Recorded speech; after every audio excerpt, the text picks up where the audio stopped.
welcome to episode 185. And for this video I've come back down to the Cotswold water park and back on Aspen Lake again to try and give the place another go.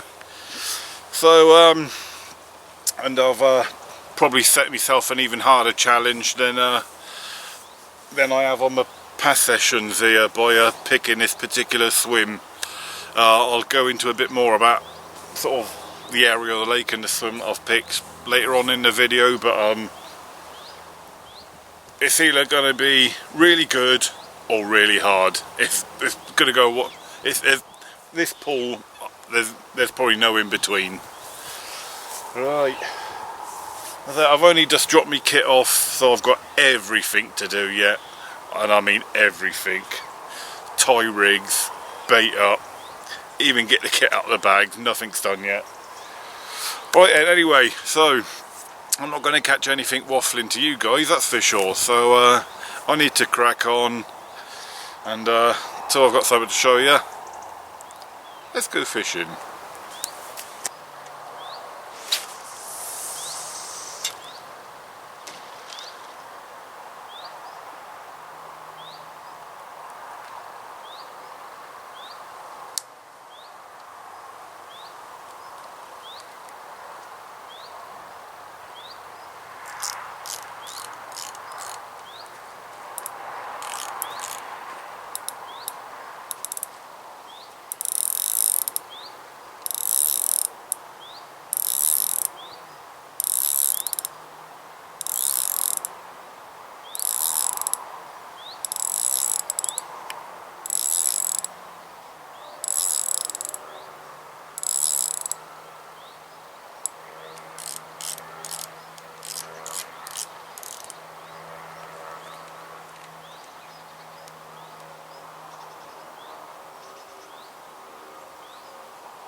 Alright guys, I've just spent about half an hour marking up what will be my left hand rod.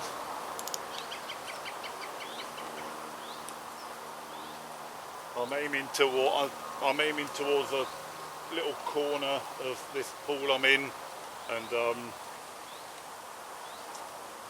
I think that is about the bottom of the drop. You probably can't see the float from there, but it's the float is quite away from the edge of the island, and I thought it'd be a lot closer than that, but that is about the bottom of the drop off from the island.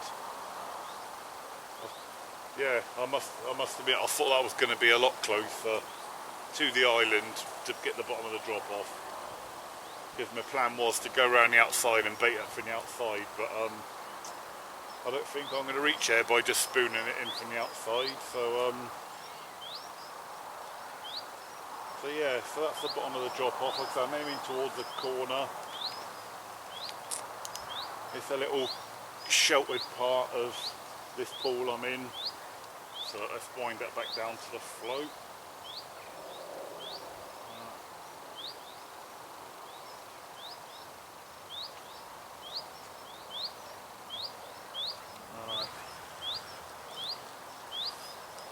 Let's do one more cast just to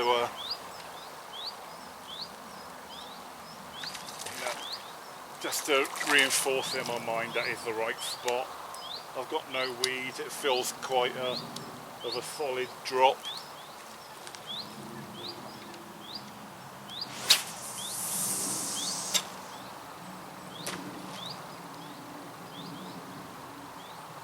Yeah, quite a solid drop. Definitely clear. We'll have another. Double check. So I always start, when I do my counts on the marker float, I always start on by my first number being 2, because I always allow a foot for the boom on the lead and the float itself. So 2, 3, 4, 5, 6, 7, 8, 9, 10, and in theory we should see the float come up on the next pull. 11, 12. Oh, so I found a little bit of a deeper hole there. So right, that is the new point of clipping up. Right, that's one rod. Well, what will be the left rod.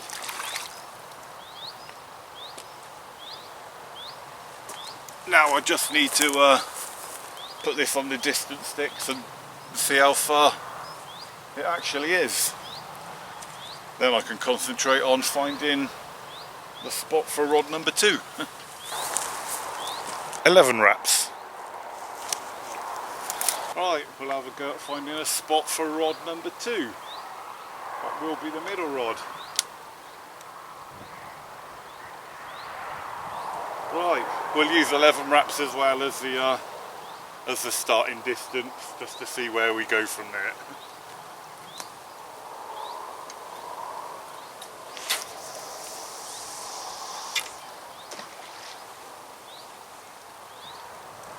Scared a duck.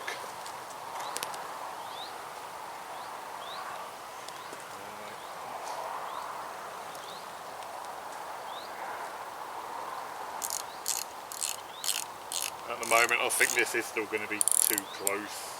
Right. 2, 3, 4, 5, 6, 7, 8, 9, 10. Oh.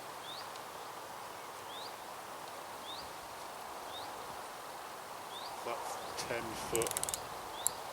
There, I don't know if you can see the float, but that's 10 foot.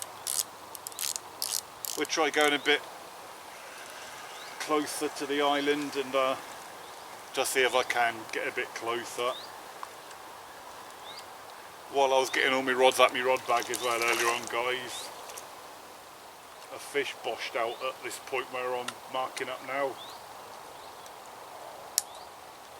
Like I say, I don't know if you can tell on the screen, but there's a bit of a sort of an alcove in the far bank, which is what I'm aiming to. So I want to try and get as close to that alcove as I can.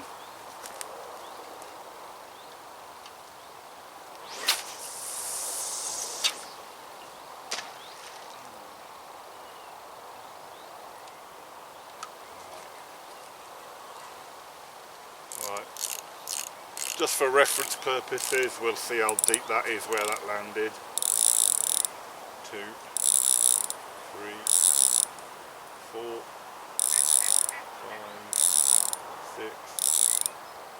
6, 7 foot, so yeah, need to come out a bit further yet. Wind down to the lead.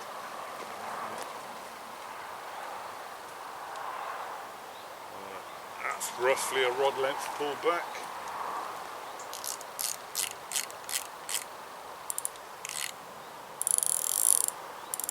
2, 3, 4, 5, 6, 7, 8, 9, 10, 11. Oh, so I've got about 11 foot there as well. Roughly the same as what I had on the left rod. Alright, let's wind it down to the lead.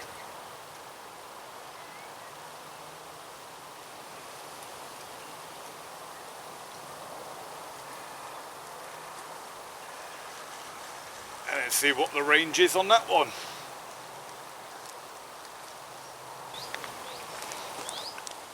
Nine wraps. Right, and for my third and final rod, I'm planning on fishing just this inside right margin. So it will literally be just a case of sort of swinging the rod out. So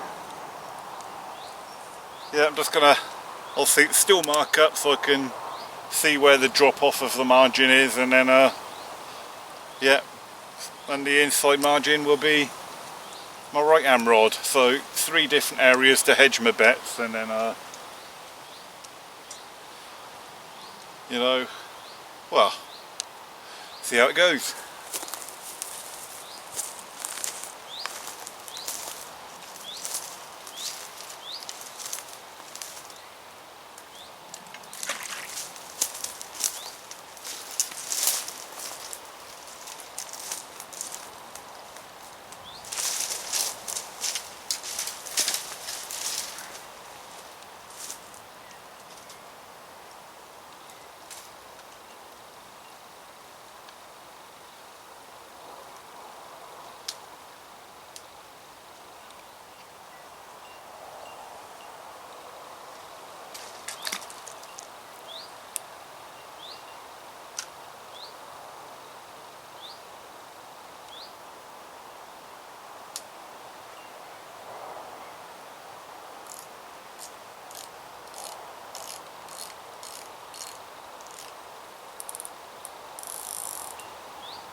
Seven foot just there.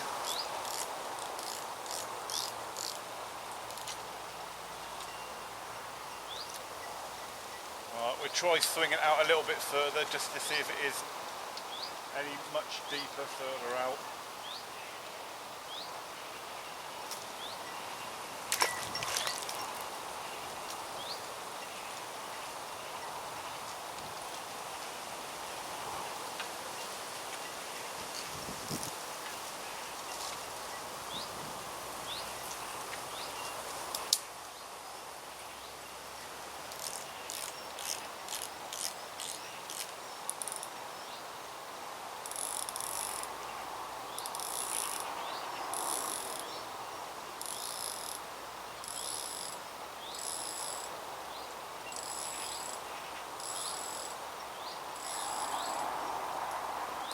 Oh yeah,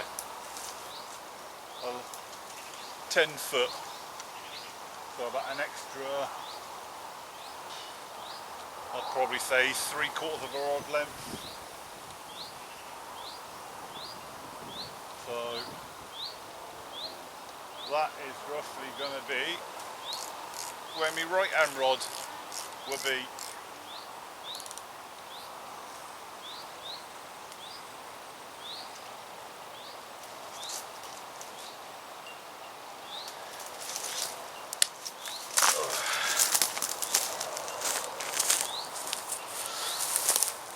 Right, so now I've stung myself in the brambles in the process.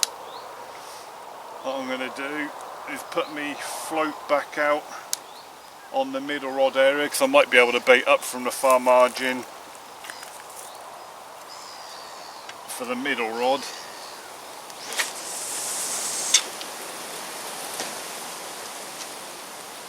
And that went a bit to the right. I'll blame the wind picked up just as I chucked that.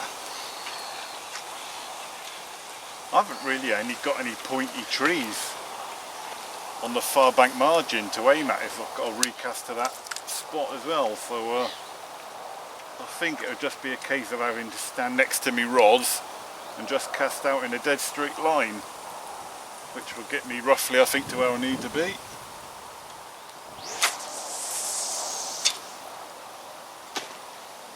And that one's on the money. Right, we'll pop that float up and see if I can bait up from the far margin. If not, I'll be getting me spod out. Right guys, I've just knocked up my spod mix. Well, spod if I need to spod, which I think I probably will do. But so if you saw my last session here, you'd have seen I went with the no baiting approach. it didn't work, and I said I'd go with baiting again my next session. My first time here, yeah, I caught over bait. I've caught tench on my third session over bait, so it definitely seems like fishing over bait is the way to go. So I've just knocked up a spod mix, and this one is all about high attraction. So what I've done, there we go, don't know how you can see that, the sun's just gone behind the clouds, typical. So there we go, see it better now. So what I've done, I took a load of Mystic Plum boilies and put them through the Ridge Monkey crusher. I also mixed in some of the flats pellets. So the good thing about the Ridge Monkey crusher is that you get all kind of sizes, so you get everything from crumb up to big chunks. And then if you just leave it like that, the crumb is quite powdery, and you'd lose it if you tried to chuck it in. It would just blow everywhere like kind of talcum powder. So to get the most out of like the crumb part of the mix, what I've then done is I know it's not hinders, but some CC More whole krill extract. I think hinders don't really do anything like this, so I had this sitting around in the shed, so I thought I'd make use of it. It was only about half a bottle in there, so I've put all that in, and then about half a bottle of 2T oil as well, and that's give it a nice kind of damp consistency, and kind of then made all the crumb into the nice kind of, how you see it now, much more kind of spod friendly. So yeah, so definitely with like the crumb, pellet, chopped boilie, the mixture of two liquids, it's definitely going more on the high attract side of things. Right, I'm going to pop off round to that bit behind me and see if I can bait up from over there. If not, then looks like I'll have to get the spod. I'll have to get the spod rod out anyway for the left hand rod, because that's definitely out of range of the chucky scoopy thing, whatever you want to call it. Right.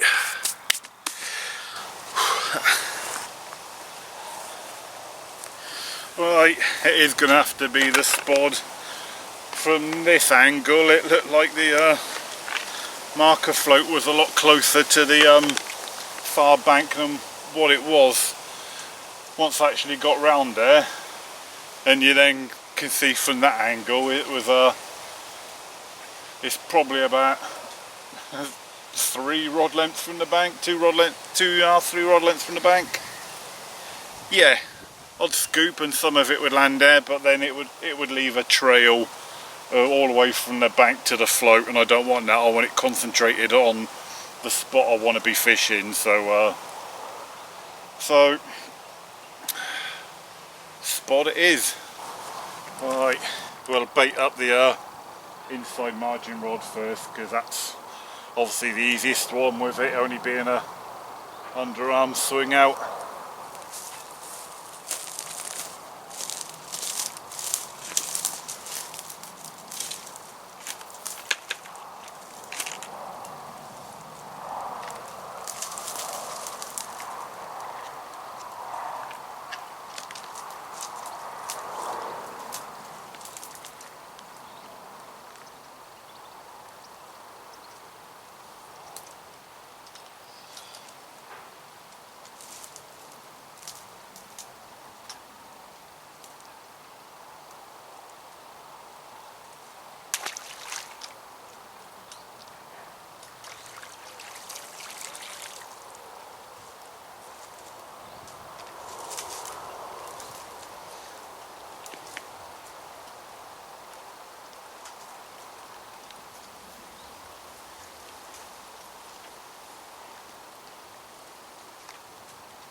I'm going to go do a couple more on that one and then do the other 2 rods.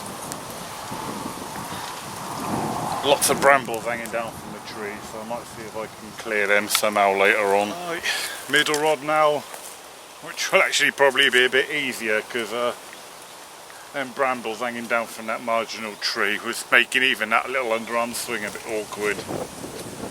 Right, middle rod.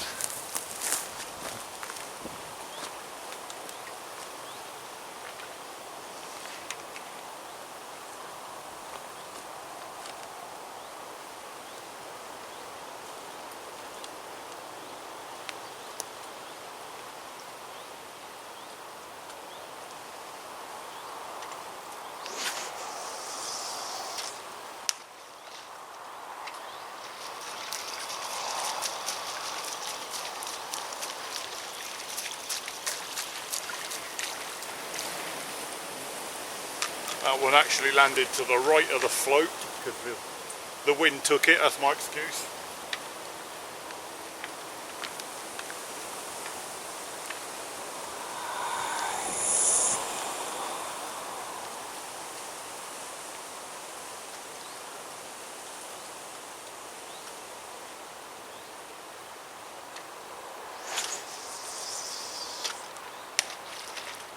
That's better.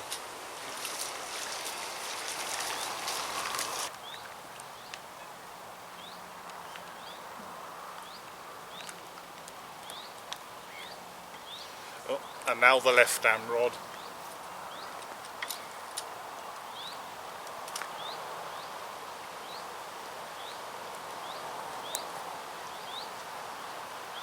Actually, this can go on the middle rod because I haven't taken the line out the clip yet for the left hand rod. Right, line out the clip, now we can do the left hand rod. Oh, nearly made a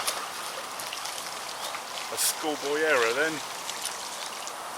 I've already put the line in both had clipped up both the ranges in one go. I nearly made a rookie mistake of forgetting to take the line out the clip from one spot to the other. Right, now we're on the left rod.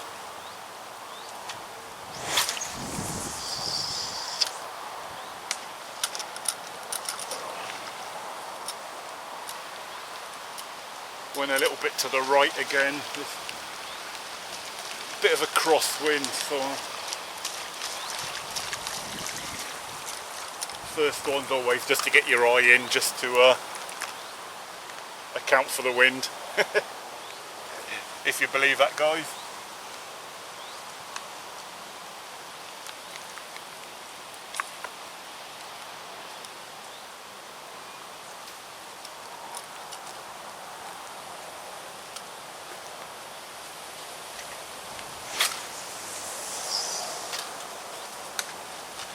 And perfect.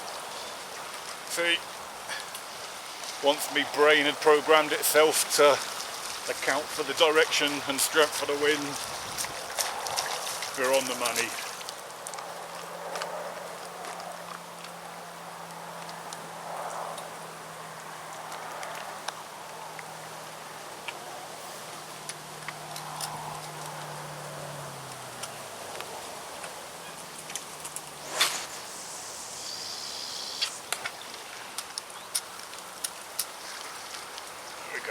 Perfect.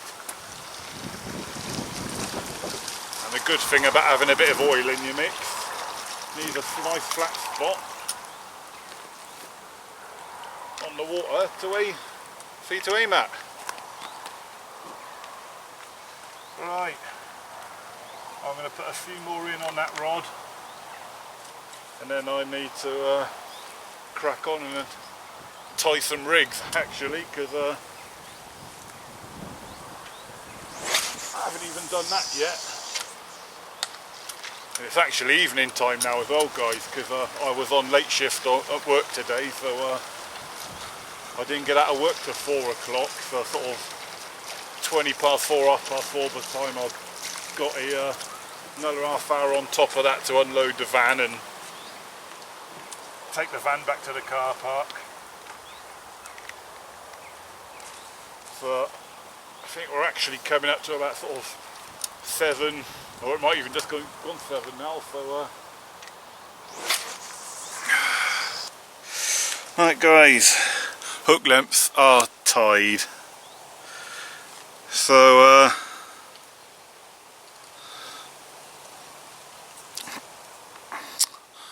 sticking with the higher tracked females like my spod mix, I'm doing PVA sticks on my rigs. I've just got a soft coated braid. Let's pull the hook out of that. So I've got a size 4 barbless hook. This is a Beta Nana wafter. Little kicker on there to obviously kick the hook over. We all know what kickers do. Anti-tangle, boom. The whole hook length is 7 inches long. So I've got a white Beta Nana wafter on that one.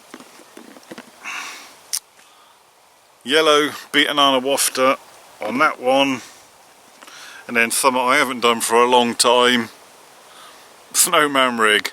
Again, all Beta Nana. So hedging me bets on trying different colours, different bait setups. Like I said, hook lengths are all exactly the same, 7 inches long. There's probably about 10 mil. Let's have a look at this one. Don't know if you can make out, but hard to see on camera, but there's about 10 mil of strip back braid above the hook, obviously for so there's a little bit of flexibility for when the fish picks up your rig. I don't need to explain that, I think you all know that.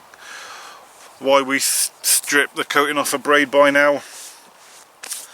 Right, nearly ready to start fishing now. Nearly 8 o'clock.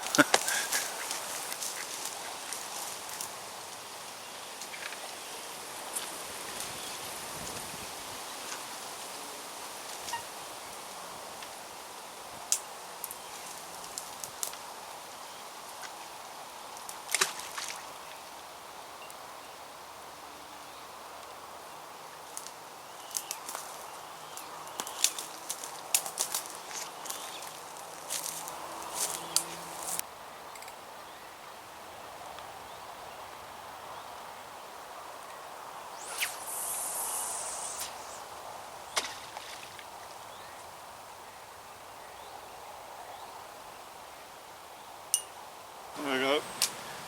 8 PM and the third rod is finally going out.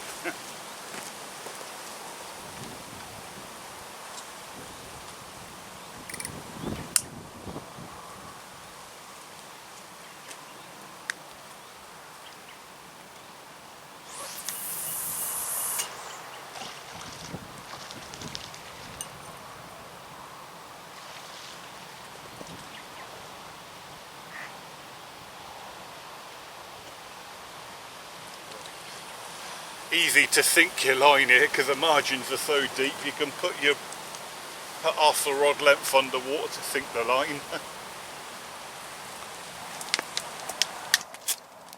Right then guys, oh, finally organised. It was my own fault really, because stuff like me rigs and whatnot, I normally prepare at home when I sort of know what I'm going to do, and then but in this case I was not prepared. So I had to tie my rigs, and because it's a new part of the lake I've never fished before, it took me a bit of time to, although it's only a small pool, probably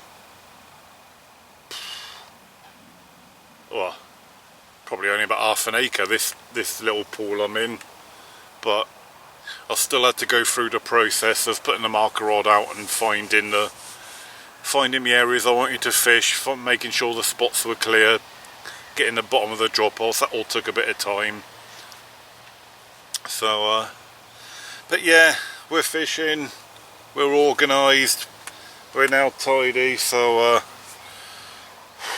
gonna crack on and put some dinner on now, because you can probably tell I'm starting to fade away. I haven't eaten for so long. But yeah, I'm gonna leave it there. I've done all my bit now. It's coming up for 9 o'clock now, so everything else is in the hands of the fishing gods, so I'll leave it there, and hopefully I'll get to see you in the night. Fingers crossed. Oh, good evening, folks. Time is 10:30 and I've just had my first fish. Unfortunately, Lolo, it wasn't me intended quarry. It was a tench. So I didn't take him out, I just unhooked him in the margins and I sent him on his way again. But before I can put the rod back out, I've already clipped it up, rebaited the rig. But I've run out of PVA. Well, I say I've run out of, I always carry a spare, but I didn't have any more PVA sticks made up, ready to put on the rig, so before I can put that rod back out, I need to make up some more PVA sticks. But before I can make some more PVA sticks, I need to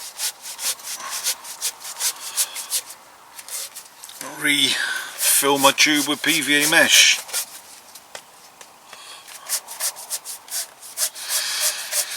So yeah, we are off the mark, but like I say, because it was a tench, I didn't get it out the water. But oh, and it was on the Snowman of the 3 rigs, for those of you that might be mildly interested in what rigs catch.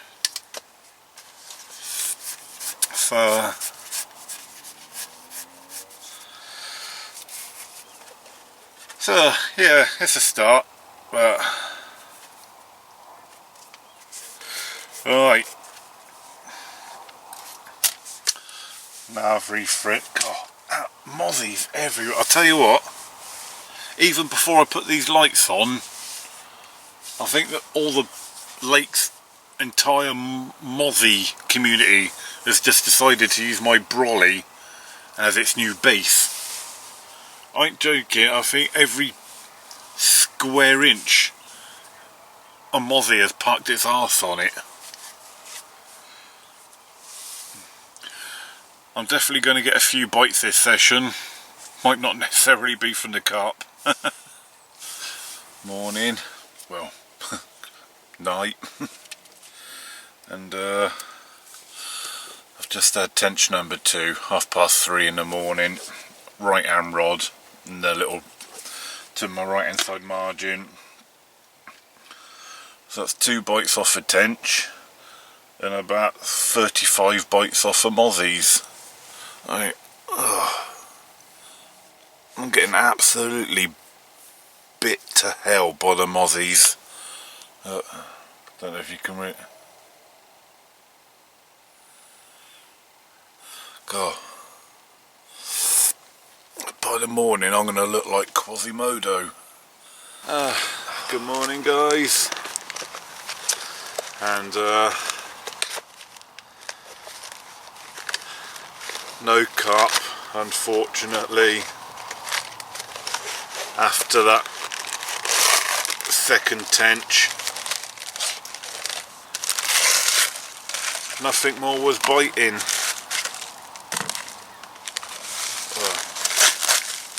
Nothing more apart from the mozzies, that is. Oh, I'll tell you what, where only kind of the top of my head was on view from under me sleeping bag last night. Oh, The mozzies have absolutely gone to town on me. And for some reason, something about my left elbow as well. I think I got a little cluster of bites. About 6 just on my elbow. No idea why, but... Oh. Oh, God. I feel like bloody Quasimodo this morning. But... Oh, the sun's just coming out as well.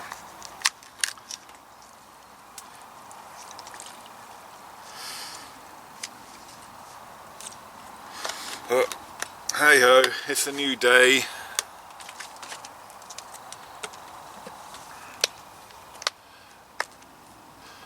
So, hopefully I can get something out of this little pool, this little part of the lake. Because at the moment, it's an unconquered part of the lake. As this lake is in its current format, no one's ever caught a carp out of this little pool, according to Bob. Plenty of tench, just no carp.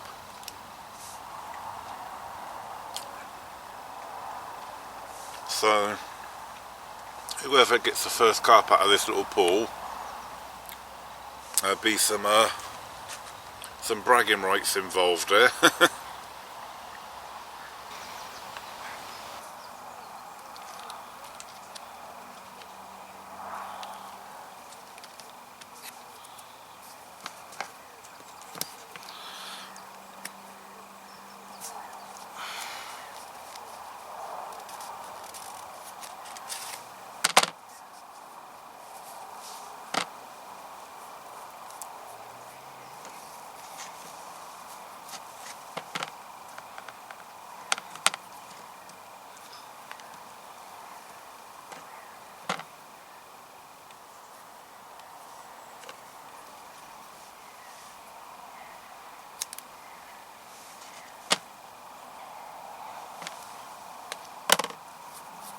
Oh, apologies for the extreme close-up, but I'm just at that point of the day now where I'm winding the rods in to re-put them out on a fresh hook bait.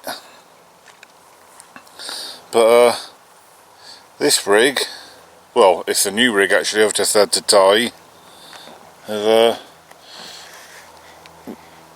right hand rod is the rod I've just wound in first, and it only had that first tench on it last night, and the hook has already gone blunt. So whether that's the tench is doing, or whether it's being sat on something that's made the point go. I mean, some people, to be fair, might put that out again, but it's definitely lost its edge, so I won't put it out again. Right, doing the rig's about 7 inches, which is about that. Oh, I should know what 7 inches is.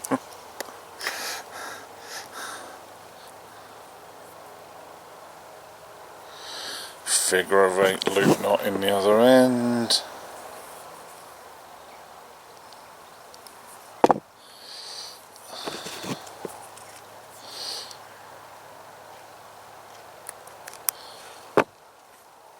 And lovely jubbly on new rig,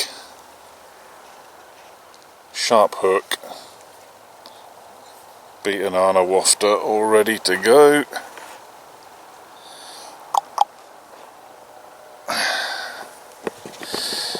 PVA stick. Should have enough for this session now. I knocked up 15 PVA sticks this morning. So let's just pull the hook into the bottom of that. Lovely jubbly. No tangalies. Put the anti-tangle boom on.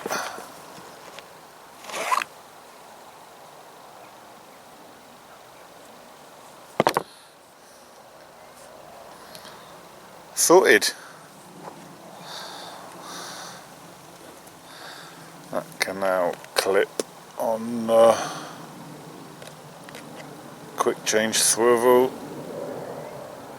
on the lead clip system, and boom, ready to go. Right, let's drop it back in the water.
Alright guys, that's all the rods redone.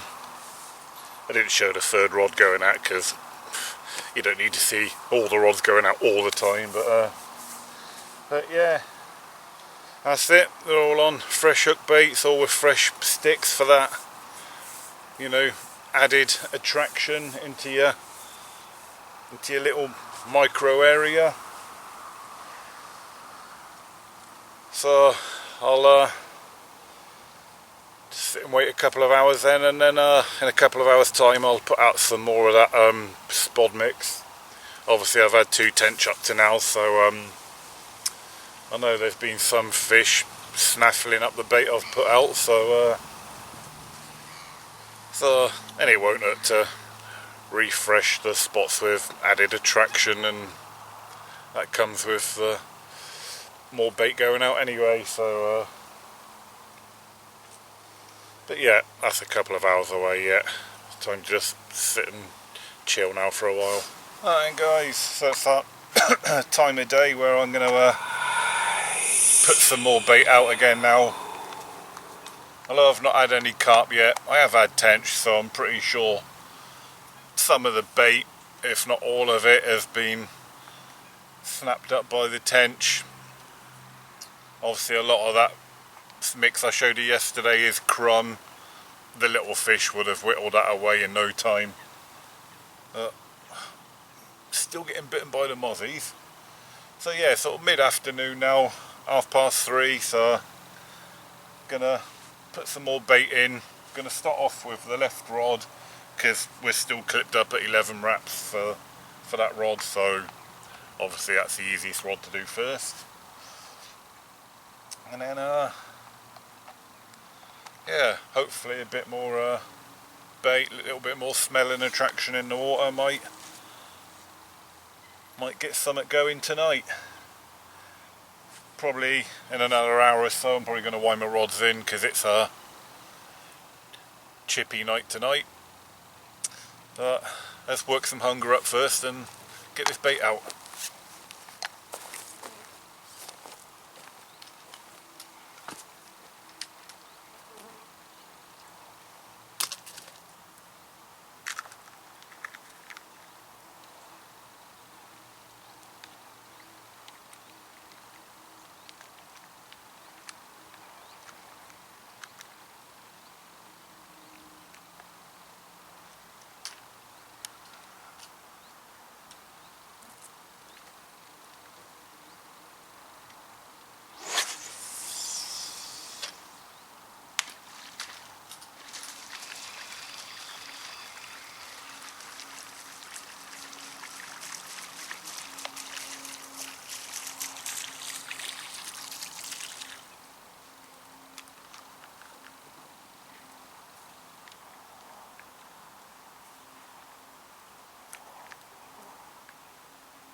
Right guys, I've got a little bit of bait left, so I'm going to try something a bit bizarre.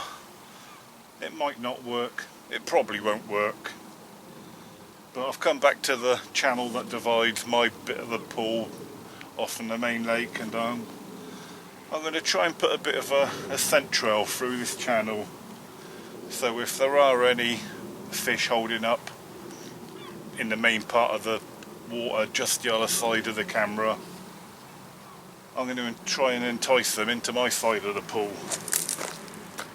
And then I'm going to do that by putting a little trail of this bait all the way down the channel. So it probably won't work, it'll probably end up just feeding the ducks or something, but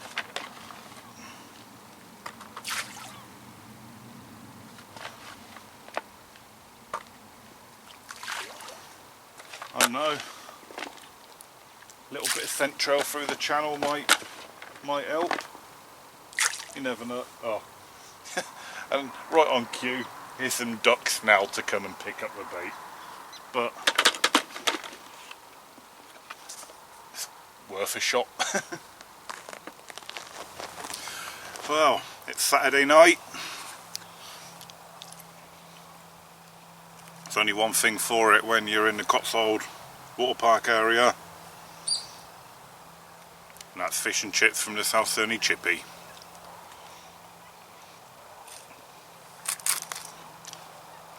At least I've got one fish this weekend. Awesome.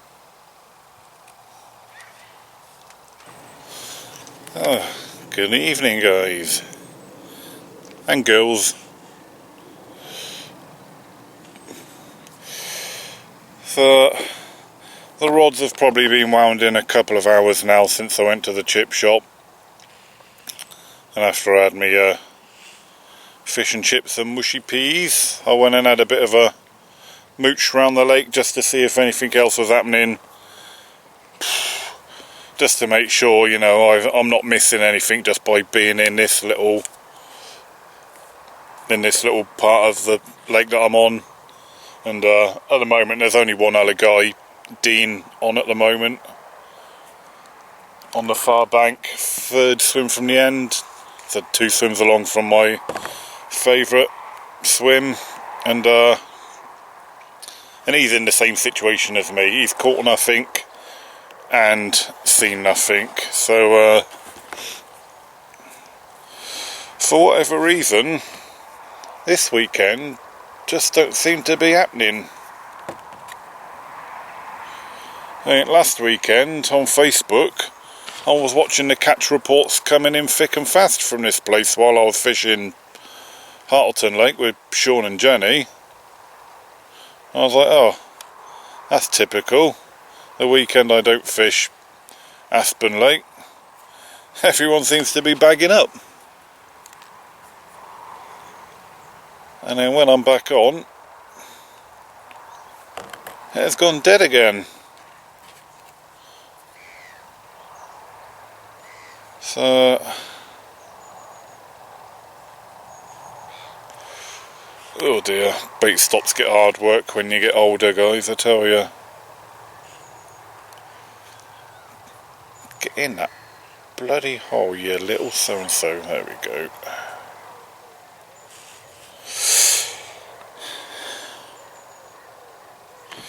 Right. So anyway, back to the fishing.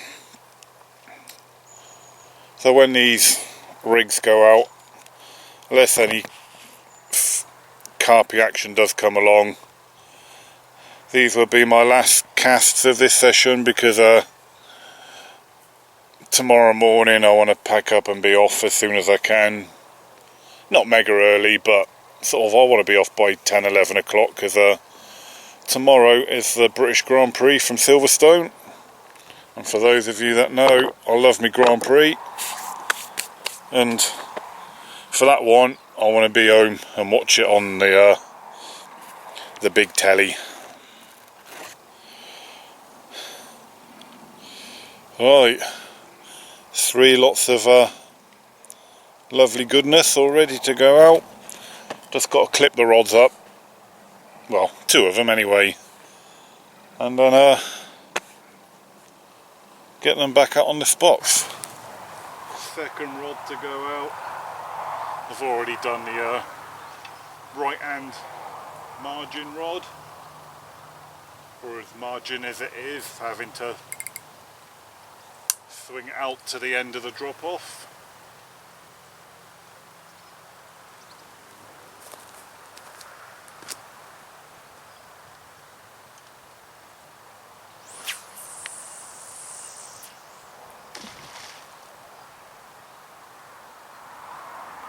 Bonk.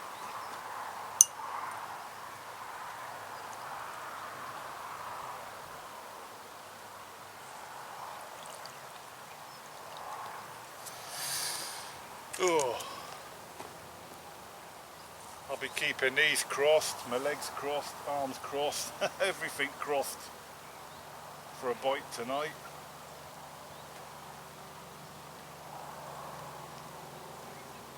Right, and unless we get any carpy action,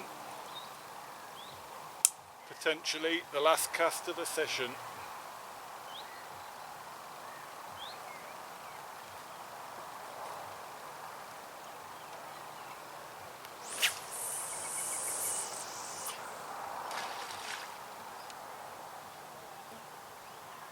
Donk.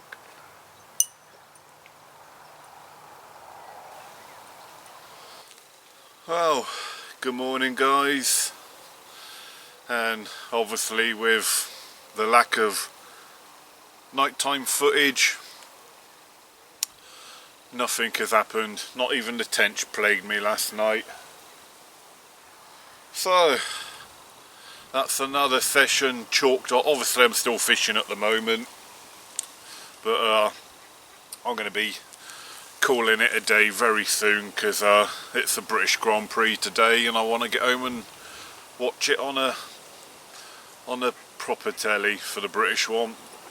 So yeah, so I'll be packing up soon. I can't see anything happening in the next couple of hours between now and complete pack down time, so I'm going to call it a day. Like I say, another session on here has come and gone with nothing happening, and it's starting to be a bit of a headbanger on here now, to be fair.